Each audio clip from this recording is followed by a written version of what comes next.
Therese Gopaul-Robinson, welcome to the conversation today. Thank you, John. Thank you so much for having me. I appreciate it. Looking forward It, to this.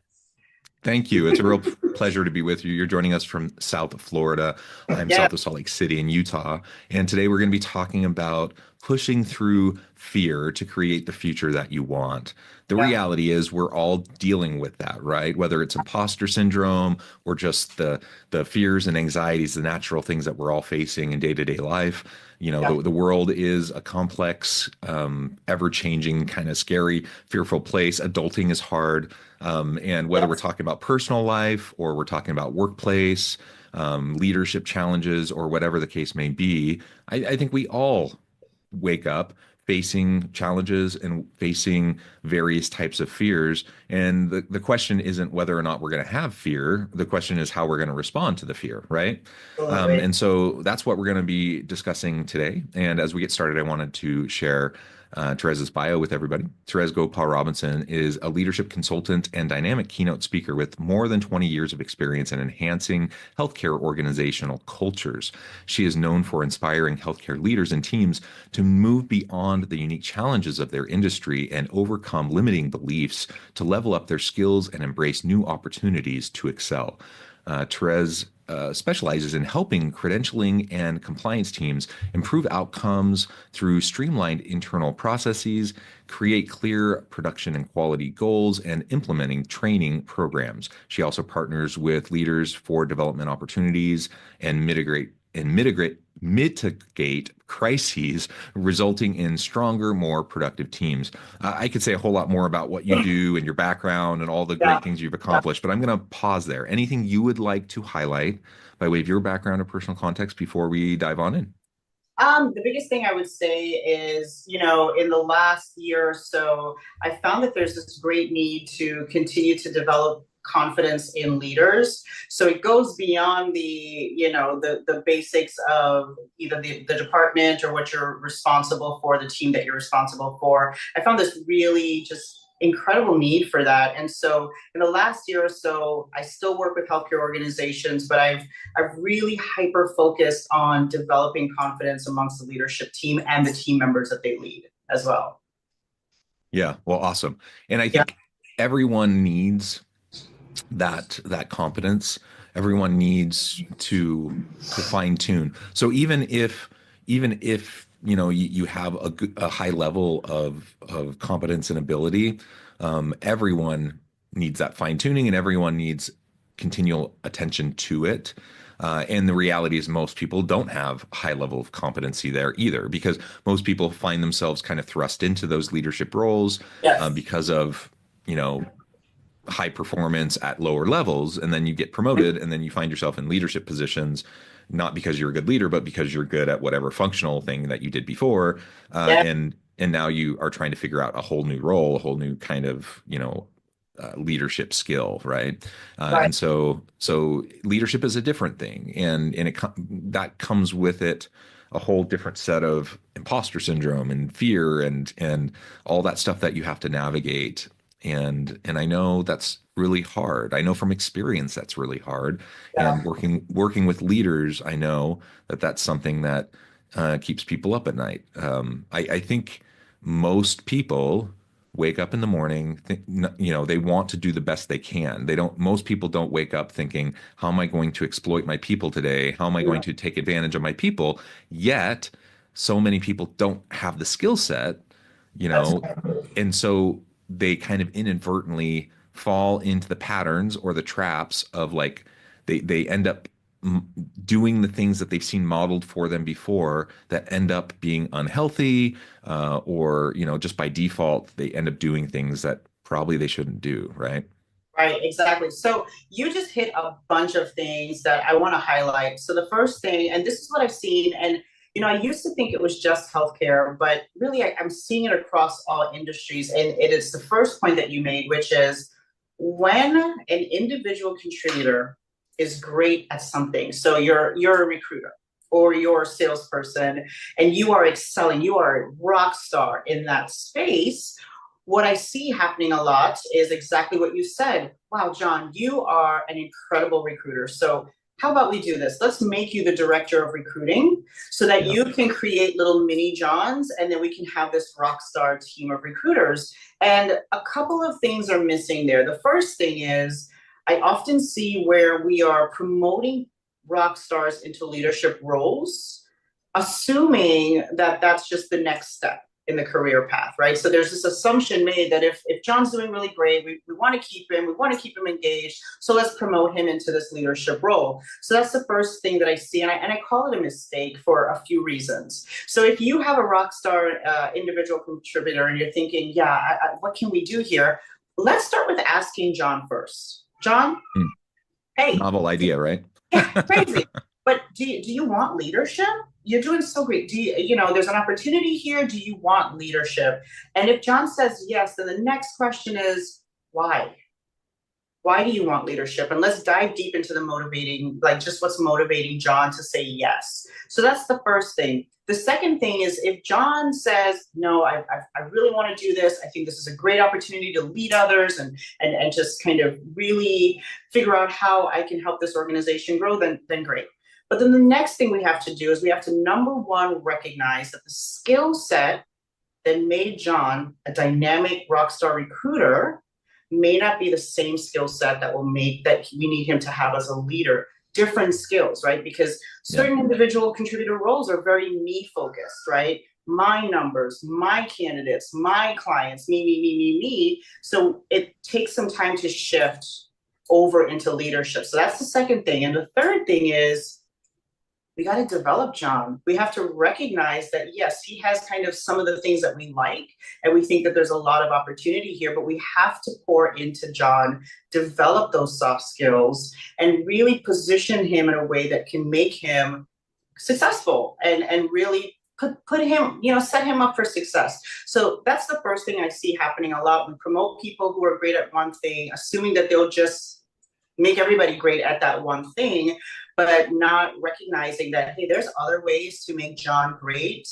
outside of just putting him as a leader. Maybe he should be an internal consultant. John, we want to put together a training program to create a bunch of mini Johns. We'd love for you to partner with us on that. John might jump at that opportunity because it keeps him in the rock star position, keeps him thinking about, me, my clients, my candidates. But now he's teaching others the day-to-day things, the activity that he's doing that gives him the results that he has. So that's the first thing.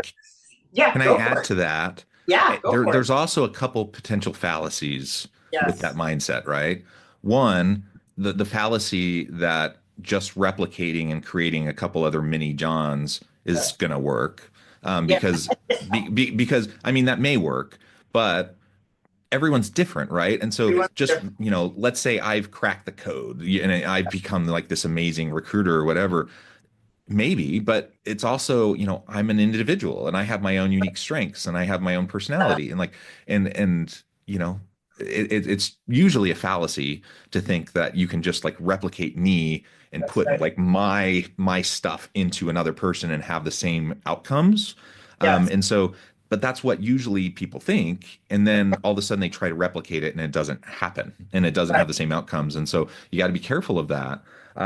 The other thing is a lot of the reasons, I like that you said you should ask the person whether or not they want the promotion, and then you should ask them why. And a lot of the times when you ask the why question, they say, well, it's because if I want to move up in my career, the only opportunity is because, I have to take this promotion. If I want to make more money, I have to take this promotion.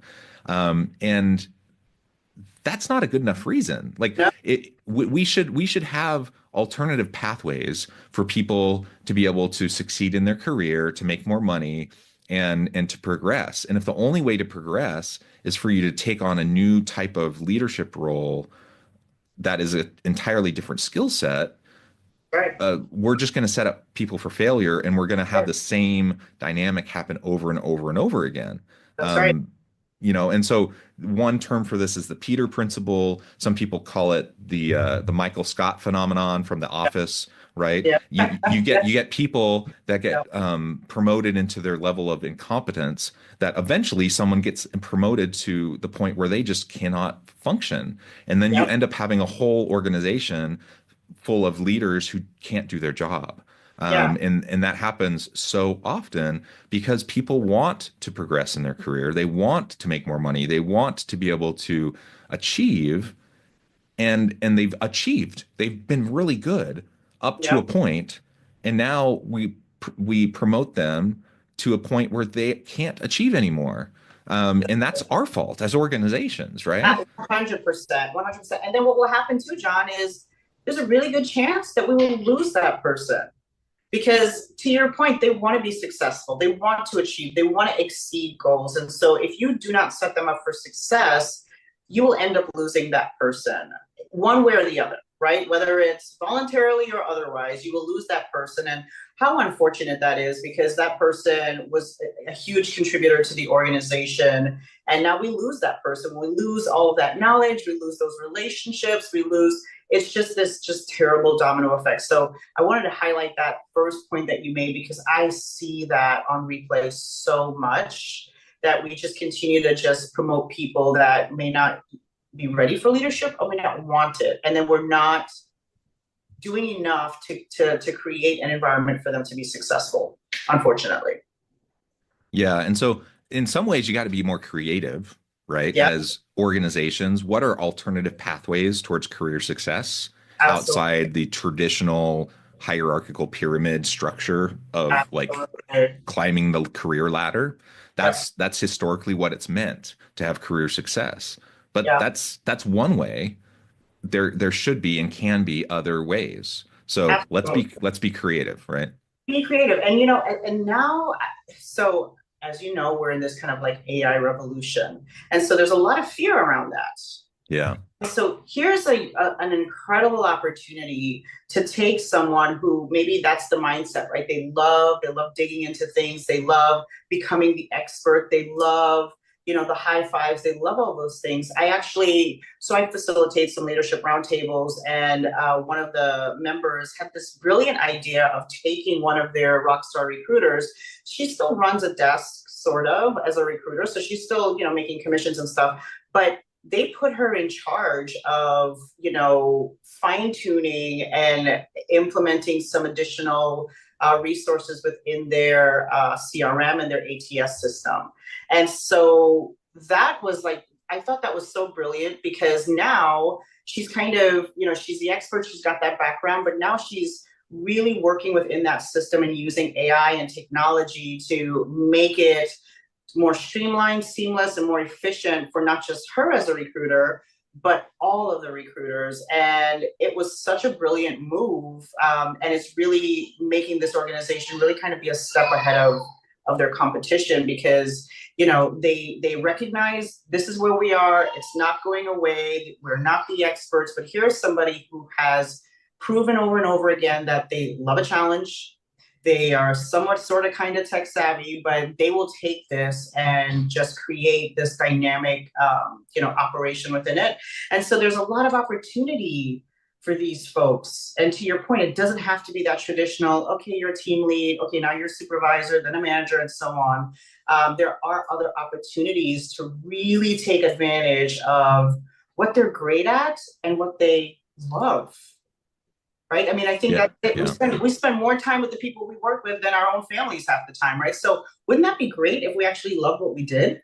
I know that's a crazy thought, but I think it can happen if we are just, to your point, a little creative, and and kind of thinking outside the lines. So it's okay to color outside the lines. Like, let's just get crazy here and just do some crazy things and see what happens.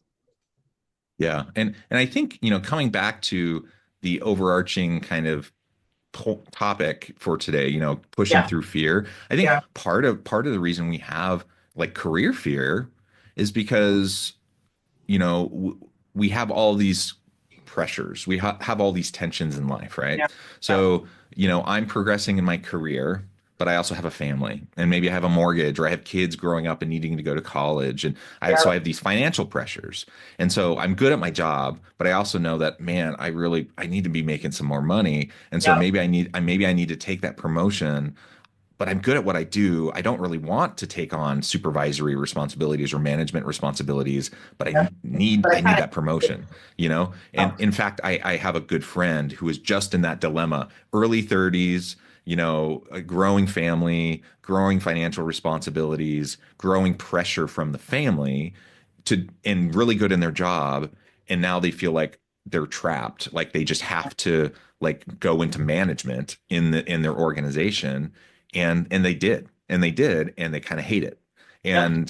And now they feel trapped. Now they feel like this daily dread, this kind of and just kind of life ick and fear, that in part doesn't, everyone has to make those life choices, but in part, do we like some of those are self-constrained, Yeah. because we can't think outside the box a little bit, both from an organizational perspective, an individual perspective, a societal perspective, right? Yeah. Yeah. And it's unfortunate because again, exactly what you just said.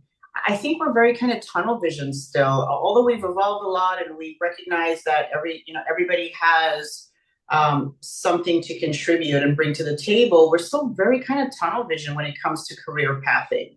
We're still kind of in this very traditional, like I said, you go here, then you go here, then you go there, then you go there, and not realizing that, okay, again, if we took that person, your friend, and took the things that they're really great at, what are some things that they really love, and look within the organization, almost like a map to see, okay, where else can we plug this person in to take advantage of not only the skills they have today, but their desire and Yeah. want to learn this other thing?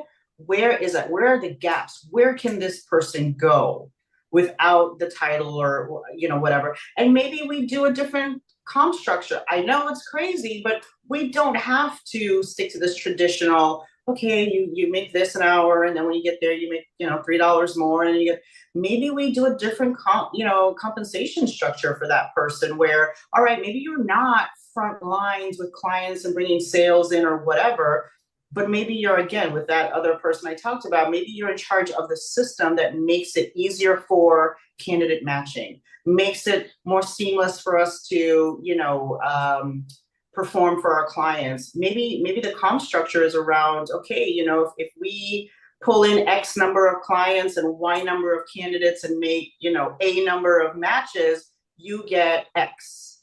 I don't know. There's just a lot of opportunity there. And, money definitely is important, right? We know that because we need that to survive. However, when we look at turnover, retention, engagement, culture, Yeah. that's not the number one motivator. It really Yeah. is not, right? It is, do I feel valued? Am I challenged? Do I have the resources that I need to be successful? Right? Do I feel, that my leadership team is committed to me just as I'm committed to them? Money definitely is a factor, but it's not something that's going to hold on to someone long term. It's just not. And that's not a Therese statement. That's research. It's backed by a ton of research that shows Yeah. that. So we see it, we know it's out there, but yet still we're still very much in this traditional, okay, John, now you're the team lead, and so on. So I think this, now more than ever, we have this unique opportunity. There's a lot of fear right now, but I think within this, there's a huge amount of opportunity for us to really look at different ways to develop people within the organization. And so maybe they're not leaders by title, but maybe they're leaders by mindset. And so what can we do to develop that leadership mindset amongst our team? Yeah, I love that. Because I do think we all can and should be leaders by Absolutely. mindset. We all can and should be leaders by influence Yes. within our sphere, right? Yes. Because some people do have titles, some people do have position power, some people do have hierarchical power, right? Yep. Um, but most people in an organization don't. They don't have the title, but they Yep. do have opportunity to influence, and they do have opportunity A lot. to lead a project or whatever, right? and Yep. and so every single person within an organization should have a leadership mindset and should Right. foster that leadership mindset and should foster the mindset of how do I grow into the career and the path that will get me to the future that I want for myself. um, Recognizing that yes, we all have there's limitations in front of all of us. Like we all have constraints and we all have obstacles and unfortunately we live in a world where some people have more obstacles than others. Some people have privilege and their obstacles are fewer, or in some cases they have a red carpet thrown out in front of them while other people have brick walls put out in front of Yeah. them. That's unfortunately the reality. But we do also, if we can foster a growth mindset, foster a leadership mindset, we can start to, at least take control over what we can control Right. and start to create, manifest and create the future that we want for ourselves, at least within, those things that we do have control over. And for all of the challenges that we do face, and we do face many, everyone does, um, I am grateful for, the world that we live in that does provide at least more opportunity today than it provided 50 years ago, right? Yeah, for sure. But with all that said, we still have to recognize that with all that opportunity that we have, we've got to set our team up for success. Yeah. Last year, I'm sure you're just like me. You read a lot of peer review articles and research and stuff. And last year, it was something like 78% of leaders in Fortune 500 companies are dealing with low confidence. Yeah. So just stop for a second and think about that. That's kind Yeah. of, I don't even know what to say, but when you think about that and you think about the domino effect of that. 4 out of 5. Yeah. Yeah, if you think of the domino effect of that, right? It's not, and that's one thing that I try to really, be very clear about is we have to move away from this thought that confidence and, like you mentioned earlier, imposter syndrome is just a self problem, meaning it's Therese's problem. She'll figure it out. It's not Therese's problem anymore. It's everybody's problem, because when you walk into that workplace and you're struggling with low confidence, if you're one of those 78%, well, it's impacting everything. It's impacting your ability to be innovative. It's impacting your ability to have difficult conversations. It's going to impact the bottom line of the organization, turnover. I mean, the list goes on and on and on. And so if we think about it from that perspective, opportunities are there and that's great, but we still got to set these people up for success. And the number one kind of contributor to low confidence is the fact that we are afraid that we don't know whatever that thing is. So if I move into leadership, and yes, I'm great as a whatever I was doing before, if no one has sat down and taught me or put me through some sort of training and development to teach me how to talk to an underperformer, that's incredibly intimidating. But unfortunately, I see that over and over and over, and that's across all industries in so many organizations. So again, I go back to, this is a unique opportunity for us. There's a lot of fear right now, but at the same time, the organizations that are going to win are the ones that recognize that this is the time to be creative, color outside of the lines, look and figure out how you can really help your team members grow. And growth does not necessarily mean title. Absolutely. Absolutely. Well, this has just been such a fun, interesting conversation. I note the time. I'm going to have to let you go here in a minute.